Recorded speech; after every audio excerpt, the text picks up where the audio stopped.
So, nandito ako ngayon sa station. Sakit sa Sinjo kasi naghihintay ako ng bus at train going Asakusa. So, ito po ang aking routine every Sunday. Saturday and Sunday, ito po ang routine ko. Always busy pagka pupunta ng Asakusa. See you later. Again, to be continue tayo ngayon. So, natay mga kababayan diya sa may unahan nga bana kaayo murag galagi mga ignorante. Bating tingsi nila, sige silang lupad-lupad tuyok habang nagpicture o nag-TikTok ba sila ako kabalo. So karon distracted the community. And ngayon guys, kanang ang ato lang bang pag-istoryahan karon ang about anang trending sa Bukana Bridge. And then grabe jud kayo ang pang-angkon niya. Unya si Auntie Claire, nagpataka na po si Auntie Claire nga ingon niya wala daw ko game, pero unsa di sa imong tan-aw tong iyang gipang sulti dito sa GMA habang ginews to, di ba? Pag interview sa iya ha. Feeling pagid niyo mura siya kanang taga-Top Gun nga pelikula nga nagpaso-paso sila dito sa bridge, no? Unya ni tan-aw ang ngipon ha kay sus disalign di kay akong ngipon dai kay mata sponsor guys. O putay budget guys kung unsaon natin ni papa-repair. Maning kamot sa ta diri og vlog kay may na lang managhan itong subscriber ug makapa-repair ta so ang faces. Oh my god. So karon guys, si Auntie Claire nagyaw-yaw. Nag-ano na pud siya, nagkuda na pud siya sa issue lagi about sa yun nga sa kanang Bukana Bridge. No, angkon ko doon ni BBM chorba chuchu. So sa tanaw ba ninyo guys wala jud giangkon? O sa dito ang gibuhat gay nga gi-claim niya nga project daw ng kanyang administration for 2022 to 2024 bagaog nawong Ginoo ko. Hello.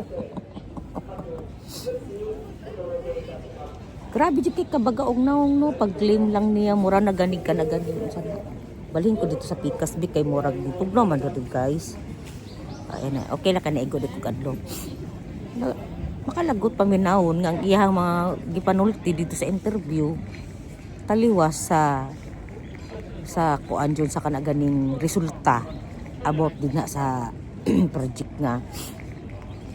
pa na ni Tatay Digong sa unang panahon na mayor din si Sara in 2018. So murag ka nang kuan ba na shock ang mga tao kay grabe jud kay siya kabagaog naw kay kung dili siya wagagnaw ug na siya delikadisa ug na siya kauwaw dili niya ang kunon to, no? Murag dapat gani pasalamatan niya ang katong dating administrasyon nga nabuhat taon ni APRRD. So i-acknowledge niya dili kay ikaw lang giangko na lang manimutanan unsa di ka parti jud kay ka. So karon muna nagtrending sa karon sa mga platform daghan kaig mga issue daghan kaig mga inay mo siyang dako siyang issue ba dako ka siyang usap-usapan kay makalagot na paminawon nga inana ang iyang mga pag-claim na walay sense.